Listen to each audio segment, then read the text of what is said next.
ये वीडियो सच्ची कहानी पर आधारित है। दिल्ली की सर्द रातें हमेशा से रहस्यमयी रही हैं, लेकिन सितंबर 2025 में वे मौत की छाया बन गई। पहली हत्या 1 सितंबर को हुई। एक टैक्सी ड्राइवर का शव दिल्ली एनसीआर के बाहरी इलाके में मिला। गला रेता हुआ, आंखें खुली हुई मानो मौत को देखते हुए। कोई निशान नहीं सिवाय एक छोटे से कागज के टुकड़े पर लिखे रात का शिकारी के। पुलिस ने इसे सामान्य हत्या माना, लेकिन अगले हफ्ते दूसरा शव मिला। फिर एक टैक्सी ड्राइवर, इस बार पहाड़ी इलाके में फेंका हुआ, जहां जंगली जानवर शव को नोच चुके थे। मीडिया ने इसे साइको किलर का नाम दिया और दिल्ली में दहशत फैल गई। टैक्सी ड्राइवर रात की शिफ्ट छोड़ने लगे, लेकिन हत्याएं जारी रहीं। तीसरी, चौथी, 7वीं तक पहुंच गईं। हर बार शव सुनसान जगहों पर, गला रेता और वही भयानक संदेश। फिर इंस्पेक्टर आर्यन सिंह को केस सौंपा गया।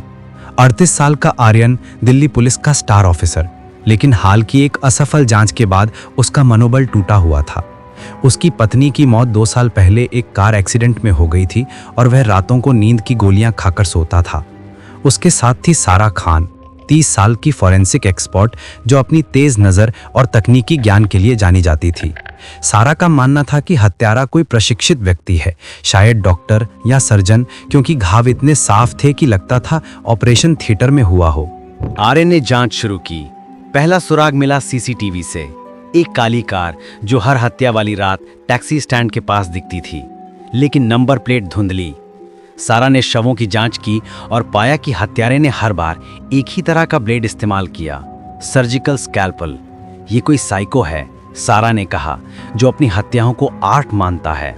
उन्होंने दिल्ली के सभी अस्पतालों के रिकॉर्ड्स खंगाले। एक नाम निकला, डॉक्टर विवेक मेहरा, एक रिटायर्ड सर्जन जो 20 साल पहले एक मरीज की मौत के बाद प्रैक्टिस छोड़ चुका था। मेहरा अब दिल्ली के बाहर एक पुरानी हवेली में अकेला रहता था, जहां से पहाड़ी इलाके करीब थे, वहीं जहां शव फेंके जाते थे। आर्यन और सारा ने मेहरा पर नजर रखनी शुरू की। एक रात वे उसका पीछा करते हुए हवेली पहुंचे। बाहर से सब सामान्य लग रहा था, लेकिन अंदर घुसते ही हवा में मौत की बू आई। दीवार पर नक्शे लटके थे, दिल्ली के मानचित्र पर लाल निशान, हर हत्या की जगह। एक कमरे में सर्जिकल उपकरणों का ढेर और एक डायरी जिसमें लिखा था, वे सब दोषी हैं, रात उन्हें सजा देगी। लेकिन मेहरा गायब था। अचानक पीछे से एक छाया उभरी। आर्यन ने पलटकर देखा, एक काला हुडी वाला शख्स, हाथ में चाकू। तुम्हें यहां नहीं आना चाहिए था, उसने फुसफुसाया।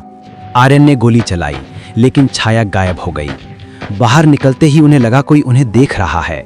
रात की धुंध में आंखें चमक रही थीं, शायद जंगली जानवर या कुछ और। अगली सुबह एक और हत्या। इस बार पीड़ित एक पुलिस इन्फॉर्मर था जो आर्यन को टिप्स देता था। शव आर्यन के घर के पास मिला, गला रेता और संदेश, अगला तुम हो इंस्पेक्टर। आर्यन को लगा हत्यारा व्यक्तिगत हो रहा है। सारा ने डायरी का विश्लेषण किया और पाया कि मेहरा का एक पुराना मरीज था, अनिल वर्मा, एक मेडिकल स्टूडेंट जिसकी बहन की मौत मेहरा के ऑपरेशन में हो गई थी। अनिल ने बदला लेने की कसम खाई थी, लेकिन वह 10 साल पहले लापता हो गया था। क्या अनिल ही रात का शिकारी था? आर्यन ने अनिल की तलाश शुरू की। एक मुखबिर ने बताया कि अनिल दिल्ली के डीजा बाजार में सर्जिकल टूल्स बेचता है। वे वहां गए, लेकिन बाजार की गलियों में अंधेरा था। अचानक एक हमला, किसी ने सारा को पीछे से पकड़ा। शिकार अब तुम हो, आवाज आई। सारा ने संघर्ष किया, लेकिन हमलावर ने उसका गला दबाया। आर्यन ने गोली चलाई, हमलावर भागा। सारा घायल हो गई, लेकिन जिंदा बची। अस्पताल में सारा ने बताया, उसकी आंखें वे इंसान की नहीं लग रही थीं, जैसे कोई राक्षस। रात को आर्यन अकेला था। नींद की गोलियां ली, लेकिन सपने में वह हवेली में था। दीवारों से खून टपक रहा था और अनिल की हंसी गूंज रही थी, मैं रात हूं, मैं मौत हूं। जागते ही फोन बजा। एक और शव, इस बार मेहरा का। शव पहाड़ी पर, लेकिन इस बार शव को जंगली जानवरों ने नहीं नोचा, बल्कि हत्यारे ने खुद निशान छोड़े थे, जैसे चुनौती दे रहा हो। आर्यन ने जाल बिछाया। उन्होंने मीडिया में खबर फैलाई कि पुलिस ने किलर को पकड़ लिया है, ताकि असली किलर बाहर आए। रात को आर्यन अकेले पहाड़ी इलाके में गया, जहां शव फेंके जाते थे।